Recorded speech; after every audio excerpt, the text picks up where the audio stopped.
Match day 1 in the books, and we are keeping an eye focused on our Americans, not only in the Champions League, I know that's how I labeled this video, but not only in the Champions League, but in the Europa League and the Conference League. We got to grab onto every positive we can get, and there were some sneaky good ones. Some sneaky good ones, which we will catalog here. And I'm aware that we're not going to hit the heights from 2-3 years ago for a variety of reasons, where we had 2 Americans in the Champions League final. We had 8-10 in the round of 16. It was crazy. It's not necessarily that the talent has dipped, although maybe a little bit. And maybe it hasn't replenished the way that we thought it has. It's also a case of a lot of our big American players getting better opportunities at other clubs. Flo Balogun's at a non-Champions League or European club with Monaco. Tim Ream, Anthony Robinson, 2 of our very, very best. Fulham's not going to be playing those kind of games. Juventus is a unique circumstance, and that takes out Weston McKennie and Timothy Weah. But, Juventus would normally be in the Champions League. It's rare that they're not. And Weston McKennie has been fantastic. Weston McKennie has been just... it has been such a reversal, because there was moments there where you thought that he might be losing his place in that starting midfield. Now all of a sudden he feels like maybe you could argue our most important player based on what he's done in that U.S. September window and also what he's done with Juventus coming in. I mean, playing balls like Andrea Pirlo. He has the confidence of his national team coach, and he has the confidence of his club coach, which is great. Weston McKennie's not here. Matt Turner, again, getting a great opportunity at Nottingham Forest. There was some reports he might be losing his number 1 spot. Those reports may have not been 100% accurate.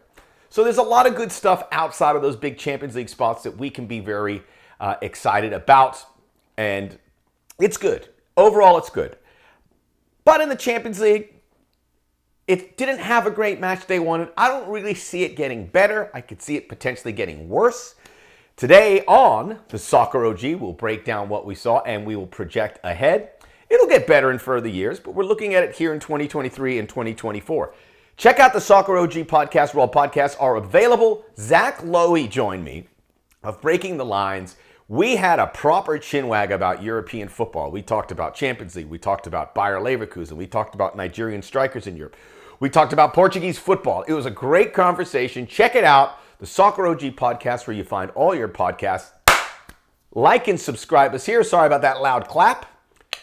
Join the Soccer OG, the minions. Oh, that's a terrible. You're not minions. Join the Soccer OG army. Come on now. Like and subscribe. So before we get into the Champions League, I want to talk about some nice things that happened on Thursday. Mark McKenzie with Genk scored an equalizing goal in Conference League play. Great news, Mark McKenzie getting up there against Fiorentina. So very good. George Bello he had a little cameo for Lask in a game against Liverpool. George Bello coming out of nowhere. Paxton Aronson started for Eintracht Frankfurt against Aberdeen, came out at halftime. That was not good, but Paxton Aronson has momentum building behind him. That's very exciting from an American perspective. It would appear he might be the better of the Aronsons before too long, trending very nicely. Dani Balavia, out of nowhere. Georgetown Hoya, former Herman Trophy winner, scored a goal for Aberdeen. Aberdeen in Conference League play. Aberdeen, famous. They were coached by Sir Alex Ferguson. They won the Cup Winners' Cup against Juventus back in the day, and that opened the door for him going to Manchester United. That was a team with Gordon Strachan and Willie Wise, was it? It was when I first started. You kind of, this Aberdeen story is very interesting. And I remember that. Good to see Aberdeen back in the mix. And Bavaria is just a great story.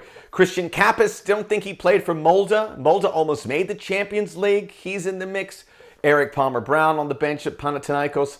Also in that area as well for players that, look, the Europa League can be a great outlet, and there might be more Americans that get there after January. There might be Americans dropping from the Champions League to the Europa League. So the Europa League is a tournament we can take ownership of and be excited about. So good things brewing there with a small group of players. a nice little unit of players. And I think with a guy like Paxton Aronson, one with a very high ceiling. So we will keep tabs on that. Let's get into the Champions League. And it started in a very disappointing means. I can't even imagine how this went down. So Royal Antwerp, who started in the Champions League group side, they got hammered in their opening game. Sam Vines, who plays a lot, was accidentally left off the Champions League roster due to administrative error. Mark van Bommel, the coach, Mark van Bommel, Dutch legend, on that now coaching that team. He's out of the Champions League group stages. How horrendous is that foul up? Should never happen. Sam Vines should be absolutely beside himself. Right? What a horrible development. It is to find out that you're not going to play in the Champions League group stages. They're not going to advance. They're probably not going to advance to the Europa League. Sam Vines is probably done.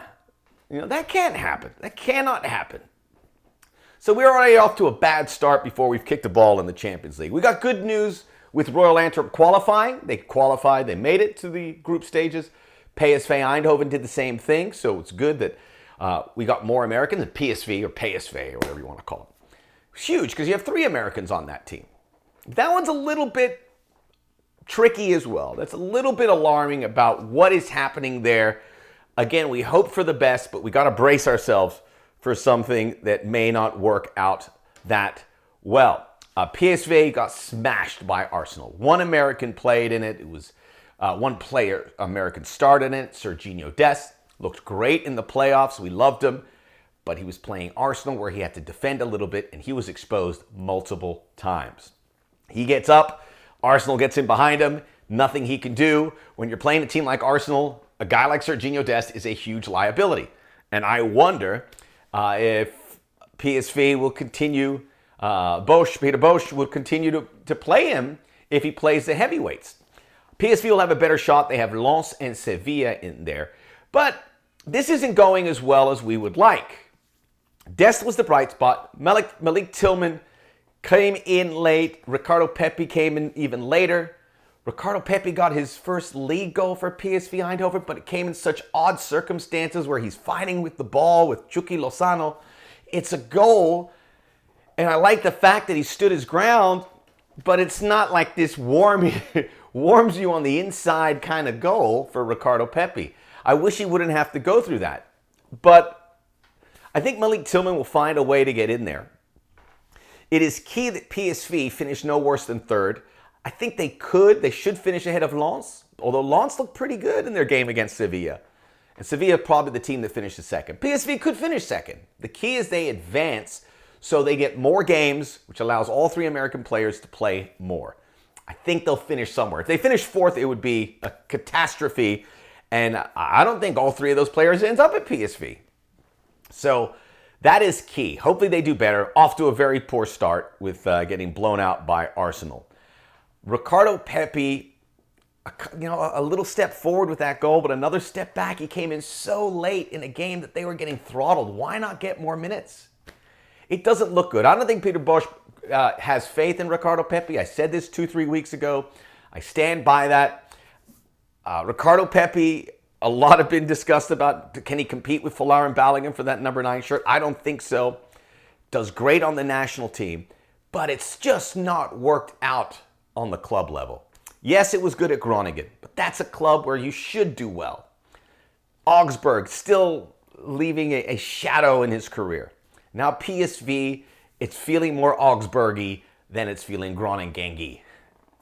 I'm sorry about that. That is just unacceptable word salading. So Dest will find a way. This is a good club for him, especially in league play. Tillman should get in there.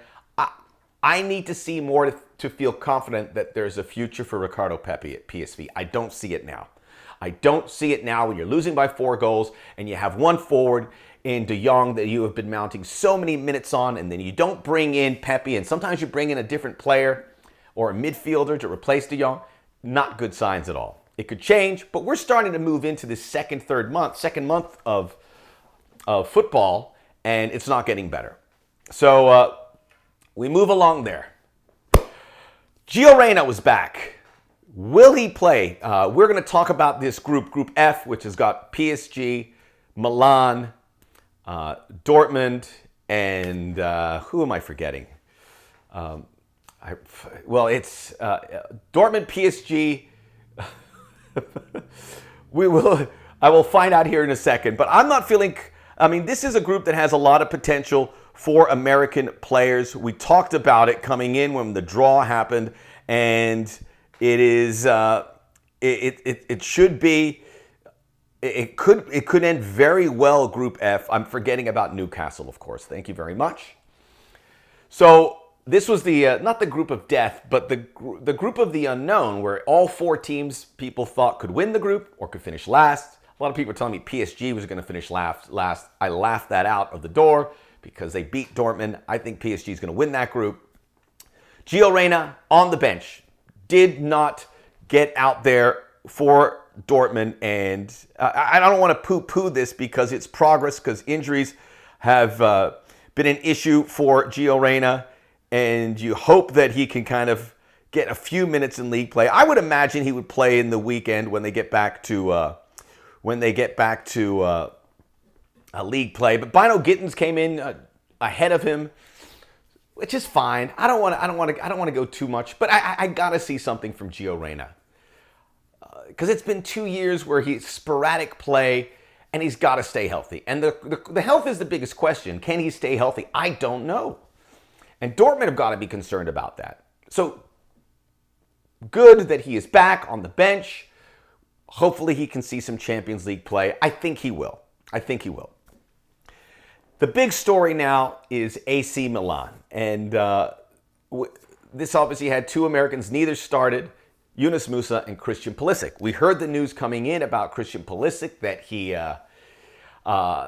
Stefano Pioli wasn't going to start him, and we, the American fan base, were like, wait a minute, why doesn't he, everyone was terrible in the Milan derby. Why does he get benched and other guys don't? It's a very good question. But Christian Pulisic coming off two substandard games for the national team, not that Pioli's looking at that and saying, okay, that's why he's not playing. But he did play badly. He's been a little detached. It looks like he's been a bit heavy. Didn't do much in the substitution appearance in a game that Milan outshot Newcastle 25 shots to 6. Should have got something, and they did not. Milan is a team, you figure they will convert some of these opportunities. Rafael Leao, that's a guy that needs to be benched. He was brutal. I mean, he missed high, wide, low, into the seats over and over again. Weird plays from him. And if Stefano Pioli wants to send a message to the player, that's the guy. I know Leao is the most talented guy they have, but you can't have him playing like that. It was weird.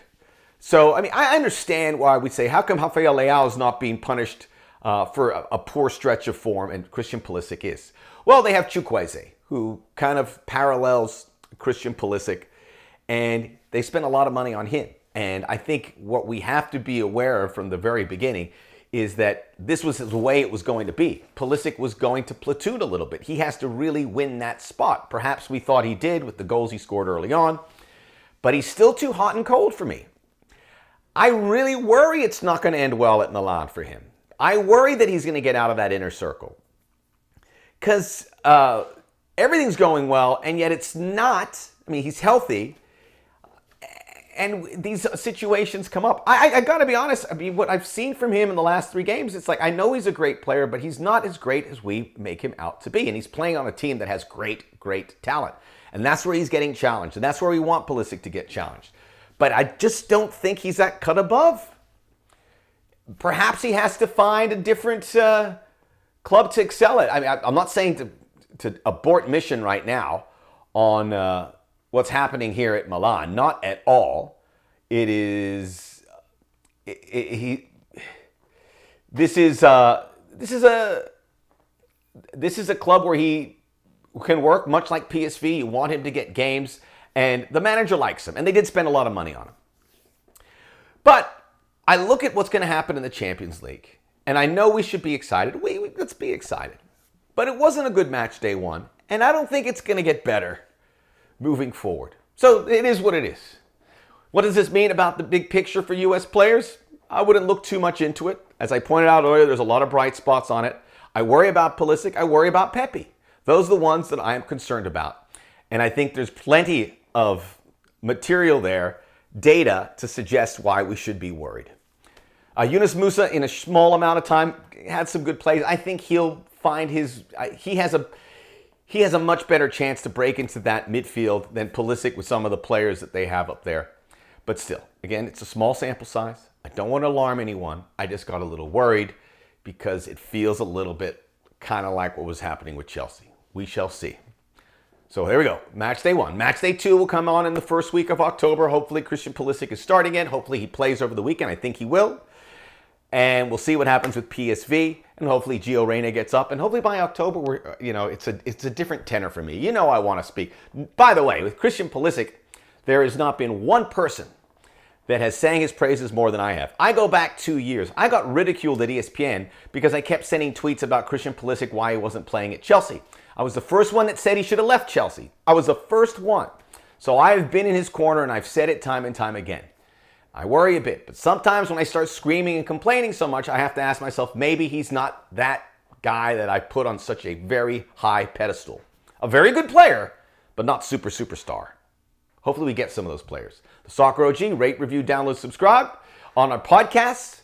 New podcasts out there. Check it out right now where all podcasts are available. Like and subscribe us here on the Soccer OG on YouTube. I'll see you again next week. We're having a good time. Hope you're all enjoying your summer into fall.